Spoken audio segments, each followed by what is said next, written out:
Бүгінгі тақырыбымыз қатты денелер құрылымы және ондағы ақаулар.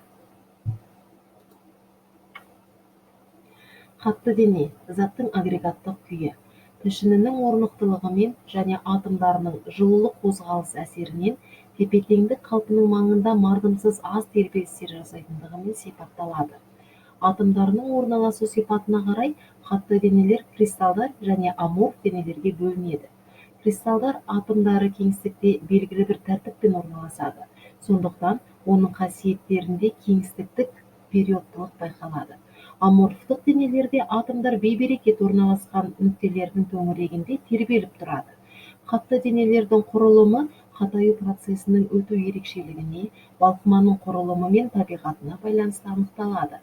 Қатты дене қасиеттерінің табиғатын кванттық теория негізінде ғана толық түсінуге болады.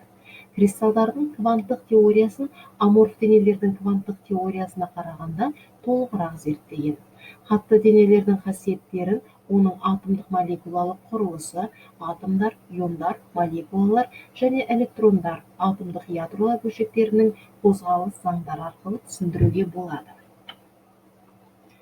Қатты денелердің макроскопиялық қасиеттері туралы деректерді жинақтау мен жүйелеу 17 ғасырда басталды.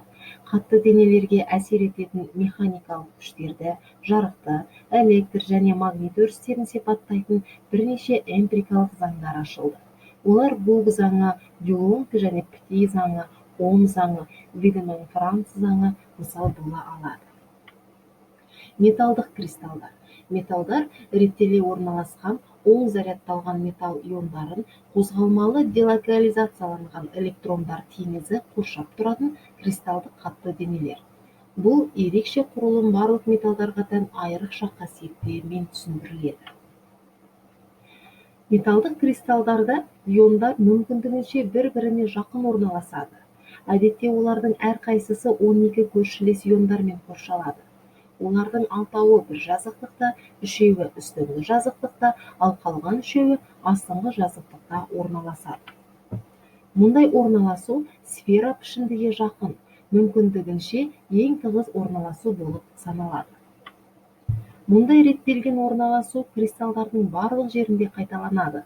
Нәтижесінде металдар қабатталған құрылымға ие болады. Металдық кристалдар өте ұсақ болады, ал металдар көптеген сондай кристалдардың тығыздалуынан құралады. Оларды микроскоп арқылы қарағанда жеке кристалдардың шеттері белгіленген дән түйіршіктері түрінде көрінеді. Иондық кристалдар. Иондық кристалдар кристалдық торда орналасқан оң және теріс зарядталған иондардан тұрады. Иондық кристалдардың физикалық қасиеттері олардың ішкі құрылысына байланысты анықталады. Металл тұздары сияқты иондық қосылыстар иондық кристалл деп аталатын қатты күйдегі катиондар мен аниондардың реттелген құрылымын түзеді. Мысалы, натрий хлоридінің кристаллында әрбір натрий катионы октаэдр тәрізді орналасқан 6 хлорид анионмен қоршалған. Ал әрбір хлорид ион сәйкесінше 6 натрий ионымен қоршалады. Пайда болған алып құрылымда таңбалары қарама-қарсы иондар, таңбалары бірдей иондармен салыстырғанда бір-біріне жақынырақ орналасады. Электростатикалық әрекеттесу күші зарядтар арасында қашықтық кванттарының кері пропорционал болғандықтан, қарама-қарсы таңбалы иондар арасындағы тартылыс күші таңбалары бірдей иондар арасындағы тебіліс күшінен артық болады.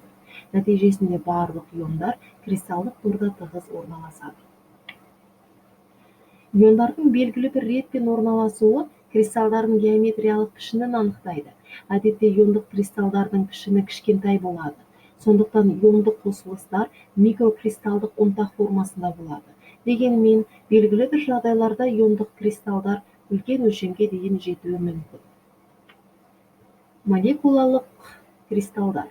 Молекулалық қатты денелерде кристалдық тор реттеле орналасқан бөлек молекулалардан тұрады. Молекулалар өзара дисперсиялық күштер, диполь-дипольдік әсерлесулер немесе сутектік байланыс сияқты молекулааралық күштер арқылы байланысады. Қатты күйдегі йод бір-біріне тек қана әлсіз дисперсиялық күштер арқылы тартылатын полюссіз молекулалардан тұратын молекулалық қатты затқа мысал бола алады. Ал қатты күйдегі күкірт диоксидіндегі молекулалардың жоғары полюстігіне байланысты диполь-дипольдік тартылыс әрекеттесуінің негізгі түрі болады. Мұзда су молекулалары сутектік байланыстар желісі арқылы байланысады. Молекулааралық күштер металдар мен иондардың қосылыстары болып, электростатикалық тартылыстан әлсіз болғандықтан, молекулалық кристалдар әдетте жұмсақ, әрі балқу температуралары төмен болады. Бейтарап молекулалардың қорытынды электр заряды болмайды. Сондықтан молекулалық қосылыстар қатты күйде де, сұйық күйде де электр тоғын өткізбейді. Макромолекулалық кристалдар. Макромолекулалық кристалдарда барлық атомдар ковалентті байланыстар арқылы байланысып, үш мөлшерді құрылым түзеді. Кремний диоксидінің макромолекулалық кристалдарда барлық атомдар коваленттік байланыстар арқылы байланысып, үш өлшемді құрылым түзеді. Кремний диоксиді немесе кварц молекулаларының кристалдарының ең кең таралған түрі. Әрбір кремний атомы тетраэдр түрінде орналасқан 4 оттегі атоммен қоршалады. Әрбір оттегі атомы келесі кремний атомымен байланысып, реттелген үш өлшемді кристалдық тор түзеді. Атомдардың жүйелері орналасудың кварц кристалдарының геометриялық пішінін көруге болады.